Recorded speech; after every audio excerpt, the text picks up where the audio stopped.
Taliwang sa pagkusukuso sa bagyong Ursula, mga pasahero nga natanggong sa pipila ka mga pantalan sa Sugbo naglaom gihapon nga makauli sa ilang probinsya aron didto magsaulog sa Pasko uban sa ilang mga kabanay ug pamilya. Kagahapon, inidan sa Philippine Coast Guard ang mga sakayan o mga barko nga mobiyahe sa kadagatan human giisang public storm signal. Bisan pa man sa pagdili sa Coast Guard sa mga gagmayng sakayan nga makalawig, na stranded nga mga pasahero sa Angasil Port, nag-iyahay og diskarte nga makasakay sa mga unregistered nga mga motorbangka. Aniya ang report.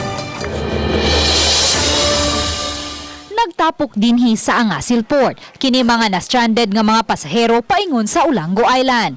Sila si Beverly Apa ug Darwin Danyo ganihang kadlawon pa naabot sa Angasil Port human makagawa sa ilang trabaho ug namasin nga may motorbangka nga matugutang makalawig. Kuan bayaran ma'am, adlaw sa akong papa ug adlaw sa akong anak. Hindi ka pa uli? Mamata, languyo na lang na diha. Di ba ma'am, linaw ba kayong dakon sa purpose nila nga nawalan lagi padagan ba? Nakakaibaw naman, gahapon niya. Ako rang gisuwayan ba? Nga, wa man day, pabot lang ko. Basig naray pambot nga, kuan ba, mo dagan, sakay lang eh.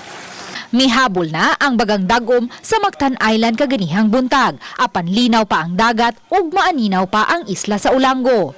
Pipila ka gutlo naabot kining usa ka motorbangka gikan sa Talibon, Bohol nga nagkarga og lechon aron ipada sa ilang mga kabanay sa upon.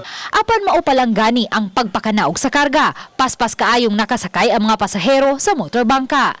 Ang mga kabanay sa Tagiya wala na hinuon makasakay ug misangpot sa diriyot nga panaglali sa usa sa mga pasahero ug pahinanti sa bangka. Nagatod sila dire niya.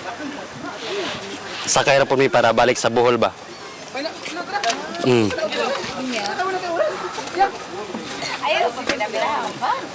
Kana yan na kayo man sila tanan kay mopatod bus sa Darosa niya dili na pwede kay limited ra man mi nga passenger.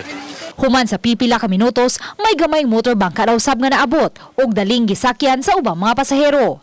Ang uban, hinay-hinay nga may diskarte sa tagiya sa mga motorbangka nga nagdunggo sa Angasil Port. Tungod sa tinguha nga makauli sa tagsa-tagsa ka mga panimay, nag-iyahay na og diskarte kini mga na-stranded nga pasahero aron lang makauban ang ilang pamilya sa pagsugat sa Pasko. Walay Coast Guard personnel ni adtong higayuna, busan nag-iyahay og biyahe ang ubang mga operator. Sa pagkakutlo ning balita, wala pay opisyal nga pamahayag ang Cebu Coast Guard kalabot sa nahitabo. Uban ni June Solon, Luan Merondina, Balitang Bisdak.